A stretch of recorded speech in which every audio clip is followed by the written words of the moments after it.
The horror of this war continues. It's not anything we can argue about politically except its reality. And I want to go to Linda Douglas. It seems to me tonight, let's take a look at Barack Obama and how he jumped into this issue last night in Los Angeles. Legislation, the authorization, had the title, an authorization to use military force, U.S. military force in Iraq.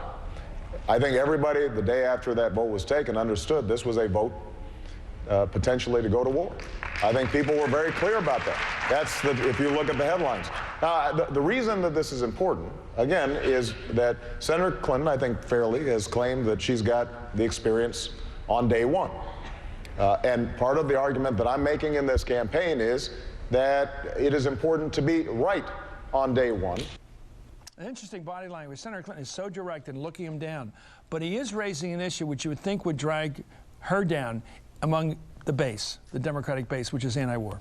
Well, she's really done a very good job of moving away from that vote for the war without ever taking any kind of apology for the war. Which would hurt her, probably. But what he did yesterday was not only bring that issue back up again and make her defend that vote again, but he also raised the question of the other opportunity that she had in the course of those votes to vote for something that would have required diplomacy first. And she gave an answer that he's now really looking into. So now there's really a question about the Durbin Amendment. The 11 Amendment. 11 Amendment. So first of all, the question is, you know, did she vote for the war? Why did she vote for the war? And is she telling the truth about her reasons? He's raised all of those in these last few days in California. Because if she believed it was about pressuring Obama to get inspectors in there, she could have achieved that goal by moderate means. People like Joe Biden even say that this was an amendment that would have required the UN to get involved, and if we didn't like what they did, you go back to Congress. Let's go to the politics of this. You wrote a nice piece about it today. I read it. Thank you. Let me ask you this. Do you believe that this will begin to be a weekend issue between now and Super Tuesday? Yes. The war comes back. The war comes back. It's never really been off the table. It's been off the table with us.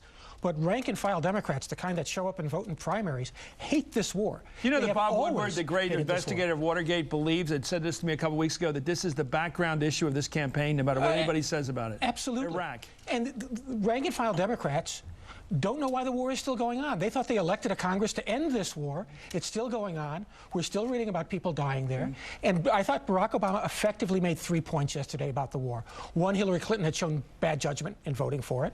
Two, he is better to meet on this subject with Republicans because he never voted for it. And three, I think most cleverly, he said that if she didn't have the judgment to keep us out of this war, does she have the judgment to get us out of it now? He said, look, you know, we can't be muddied about getting out. We have to be clear. We can't have mission creep. He's basically said, you can't trust her to get us out of this war. And he also made the point that if you want to make the case against the war, you'd better off be a person who was against it from the beginning. You have a clearer case to make with the public. The legislation, the authorization, had the title, an authorization to use military force, U.S. military force in Iraq.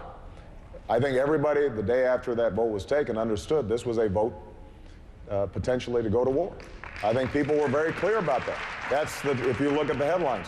The reason that this is important, again, is that Senator Clinton, I think fairly, has claimed that she's got the experience on day one. And part of the argument that I'm making in this campaign is that it is important to be right on day one, and that the judgment that I've presented on this issue and some other issues is relevant to how we're going to make decisions in the future. You know, it's not a function just of looking backwards, it's a function of looking forwards, and how are we going to be able to make a series of decisions in a very dangerous world. I mean, the terrorist threat is real. And precisely because it's real and we've got finite resources, we don't have the capacity to just send our troops in anywhere we decide without good intelligence, without a clear rationale. That's the kind of leadership that I think we need from the next president of the United States. That's what I intend to provide. All right. You know, the job which we should have done, which should have been our primary focus to find, you know, bin Laden.